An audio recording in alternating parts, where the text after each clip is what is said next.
Hello and welcome to Nitro Talk. Today, to say we are going to be looking at a classic would be an understatement.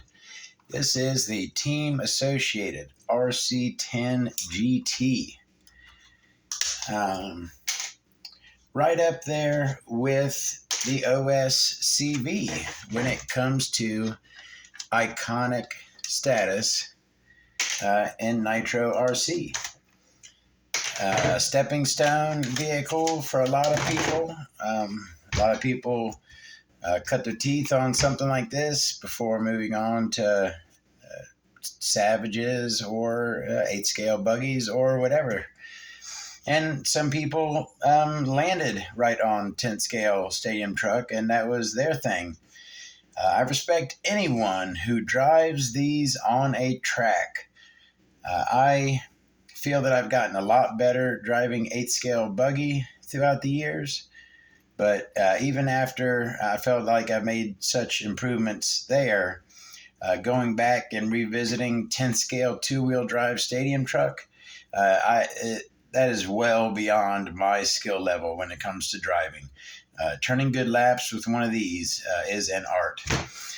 So this particular RC10GT, as you can see, has a factory done up body, which is in pretty beat up shape, but about average for the bodies you find on these. These were pretty thin bodies, and just due to the nature of them, the way the body clips were down in these gullies, most of these bodies, if they weren't preserved, if they were used, they all cracked back in here and now are looking about like this. So this isn't too bad a shape. I don't really remember where I picked this up. I'm pretty sure I got it pretty cheap. I either took it in on trade, or maybe it was a cheap eBay purchase. I'm not sure. It's been sitting on the shelf for a few years. I gave it a little bit of a looking over. From what I can tell, the engine has no compression, so that's probably why I picked it up really cheap. But I think it would make a good project for the channel. We can attempt to do a home pinch on this. I have been working on my pinch technique for quite some time now. I feel that I've gotten pretty good at it. I can generally get a couple more gallons out of an engine that I give a pinch to. So we'll take the old Associated 15 there and see if we can get her pinched up. But for now, let's take a look at this. A couple of things I noticed. Is this a common place to mount the switch here on the front shock tower? They got the screws going right through the tower into the switch, and then the switch sits right there in front. I don't remember ever seeing that before. Is that a common place for that? Doesn't ring a bell to me. It's really cool. I think it's a cool spot for it right there. This has old AM radio on it. Set of Futaba servos, S3003 and S3004. Pretty much the lowest end Futaba servos you can get, but for a truck like this that is really light, just for bashing around, they will do a perfectly serviceable job. Spur gear looks to be in good shape. That's a common problem you'll find on these when you see one that's been put up years ago. A lot of times they stripped out that spur and then gave up on it. This spur looks fine. I notice it's got some really big knobbies on the back here. These are not your standard rear tires. These are your standard fronts. These ribs are what you would bash or race in the front of a 10-scale stadium truck. Nice foams in there. But these rears, which also have nice foams, by the way, these are big knobbies, not the usual tire you'll find on the rear, but looks like these would be good for bashing. Definitely get some good traction with those. Take a look at the bottom. Like I said, decent shape, certainly for its age. The pull start still works good. As you can see, it sounds like it's making a little pop, but I actually just had the head off and I put some oil in there. So that's really what's making that compression. It's pretty much shot compression wise. I had attempted to make this video before, and I pulled out the compression tester and tested the compression with the dynamite compression tester. But then I realized I don't want to do a 2-in-1 video. I want to do a video on this and then a video on the compression tester. So trust me when I say compression's gone on this. So we will attempt to, that's the way you can see that flywheel there. That's going over the top right there. That's over the top. Barely harder to turn than going through the rest of the cycle. What else on here? Front shocks certainly need rebuilt. You can see the bounce there. There's pretty much no oil in those. The rears feel like they have some oil at least, but I'm sure they could use at least a going over. But other than that, looks like stock pipe and manifold on here. Stock looking tank, but it appears as though they have changed the fuel outlet. Looks like they've put a nipple up here. Normally the fuel would come out of this right here, but no, we got another pressure tap nipple going right there. Whoa, look at that. I just noticed that. Look at that throttle ball joint right there. Look how that is barely screwed into there. That thing is, look, just came right on out. Yeah, that was certainly not properly screwed into there. I'll have to fix that. And that's why you got to go over these things. That would have been fun. So you go out, start running this thing, you hit it wide open, boom, it falls off, and now right at wide open, and now boom, it's gone, smashed, and dead because of whoever didn't properly. Now, what I like to do, I put a bolt on the back of this. Why not? See that right there? The arm the hole's too big, so that has no grip. So it definitely needs a bolt on the backside to hold that in place. You see how it's going to fall right out. So yeah, certainly that needs a bolt there. And rest of the linkage looks all right. I'll get an air filter on here. Never ever want to run it without an air filter. Always install an air filter before you run it. But I think once I'll do my next video will be a pinch on this. I'll show you my home pinch technique on this thing, and we'll see if we can get it going. I'll test the electronics, and maybe we'll take her out, do a little RC10 bashing video. How about that? All right. So that's a little peek at the RC10GT. Now, before we say goodbye, can I say like and subscribe? Please, if you're into nitro vehicles, nitro engines, anything nitro related, if you're into really cool things, as I'm about to show you, please like and subscribe. So let's talk about the RC10GT in terms of collectability. I think, a lot of people might say, oh, they're so common. There's so many of them that, they'll never be really collectible. The supply is not going up. It's only going down. As people break stuff on these, no more is being made. The supplies will keep going down and down. People still want to run these. People still like having fun. they still run these, they still break them, they still buy parts. So those supplies will drop as the years go on.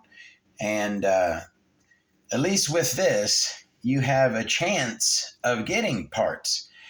You run something like, let's say, the Team Academy RT4GP that I have. I've been looking for an A-arm for that for 5 years now. Cannot find one. So it's pretty much just a paperweight, because you can't run it without an A-arm. I mean, I've actually, what I've used to fix the A-arm that's on it, JB Weld. I actually JB welded the arm. And so it is drivable, but I don't want to drive it, and the arm breaks, and I don't have there's no replacement. At least with something like this, you have a chance of finding parts. So that's why I think these, they're certainly more desirable now, and they're only going to be more and more desirable as the years go on.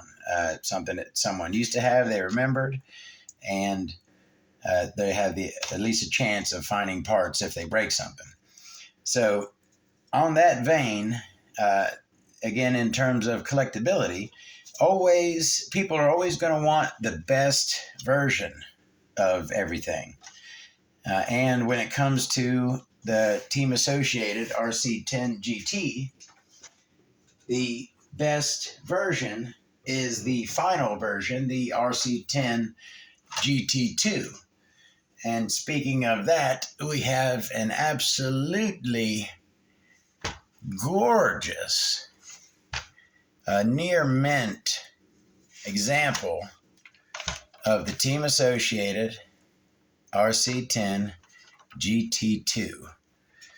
Now this right here is all original tires, original factory done up, factory painted and trimmed body, original Associated XP2 transmitter for the 27 megahertz radio system. Just look at that. Just a little dusty. She does sit on a shelf, so a little dust will collect. I need to give her a good wiping down, but that's all it is. Just a little bit of dust on her. The shocks are beautiful. Haven't lost a drop of their fluid. Engine is top notch. The only thing I'm looking, these fuel lines are too short. I guess I did it because this is some fuel line that I own, but I do know better than that. Probably did that because I didn't intend on running this. It probably just going to sit on the shelf. For running this, you prefer to have longer lines, but really those probably were just put there to keep dust from getting into the tank. But like I said, all original, very, very, just had a very couple little uses on it when I got it, and I promptly retired it to maintain the condition that it is in. Fine examples like this will be harder and harder to find. So I'm going to preserve this one as best as I can, so that, like I said, the supplies will only go down. They're not going up. And fine original examples like this are going to be in the future. Now, years ago, I said that I was a speculator when it came to engines. I've been buying nitro engines for years, and not everyone agreed with me that I was investing my money wisely, okay? But if you look at the money I was paying for engines 5 years ago compared to what they are now, I think I made a very wise investment. My money I invested in those engines has done very well. The value of nitro engines is not going down. It is not. It is only going up for especially brand new, vintage, or not so vintage, or just brand new engines in general, good condition used engines. The values are only going up. So I also feel that this right here, I believe I paid decent money for this because, I felt you don't find them very nice like this anymore. I think I probably paid about $150 for this, which you might think that's pretty cheap, and it is. But as far as what I like to pay, that's good money. I usually like to get a lot really good deals on my stuff. So, anyways, and this was a few years ago, but nowadays this certainly sells for a pretty penny more than that, and I feel it'll only go up. It's kind of tough for me. I am a collector, okay? I intend to just keep this on my shelf and cherish it and value it not only as a collectible, but as, something that's worth money. I do see it as an investment. Am I against if someone owns this and they want to take it out and beat the crap out of it?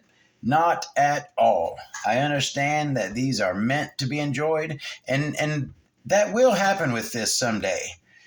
I don't plan on taking all my stuff to the grave with me. This stuff will be enjoyed at some point, just not anytime soon. Right now, I feel me personally, I'm a collector, and I love just having and looking at this stuff.